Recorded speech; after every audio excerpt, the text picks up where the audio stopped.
युरियाला पर्याय काय आहे मार्केटमध्ये जर आपण विचार केला तर युरियाच्या नावानेच सगळीकडे बोंबाबोंब चालू आहे. बऱ्याचशा शेतकऱ्यांना युरिया ही मिळत नाहीये.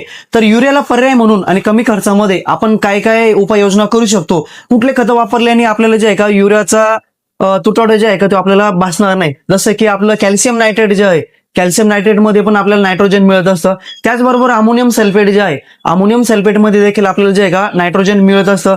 त्याचबरोबर पोटॅशियम नायट्रेट जे असतं, पोटॅशियम नायट्रेटमुळे पण जे आहे का आपल्याला जे आहे का आपल्याला नायट्रोजन मिळत असतं, म्हणजेच की युरिया मिळत असतो.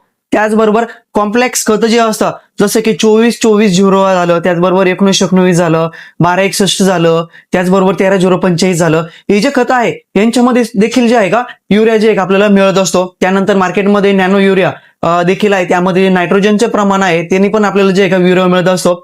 त्याचबरोबर आपल्या घरच्या घरी आपण बनवू शकतो जे ऑर्गॅनिक कार्बन आहे, सेंद्रिय खत, त्यामध्ये पण नत्रचं प्रमाण जे आहे का आपल्याला जे आहे का अतिशय चांगल्या प्रकारे मिळत असतं. खूप कमी खर्चामध्ये देखील आपला प्लॉट जे आहे का आपण वाढवू शकतो, हिरवापणा आणू शकतो आणि खर्चामध्ये देखील आपण जे आहे का बचत करू शकतो. ज्या शेतकऱ्यांना समजा युरिया मिळत नाहीये किंवा युरियाला पर्याय म्हणून आपण कुठल्या खतांकडे बघितलं पाहिजे, जे मी व्हिडिओमध्ये तुम्हाला सांगितले ते त्याच्यापैकी आपण कुठलेही जरी आपण वापरलं तर अतिशय चांगल्या प्रकारे जे आहे का आपल्याला युरिया म्हणून ऑप्शन आपण जे आहे का त्याला जे आहे का बघू शकतो. असेच नवनवीन व्हिडिओ बघण्यासाठी आपल्या चॅनलला फॉलो करायला विसरू नका. धन्यवाद.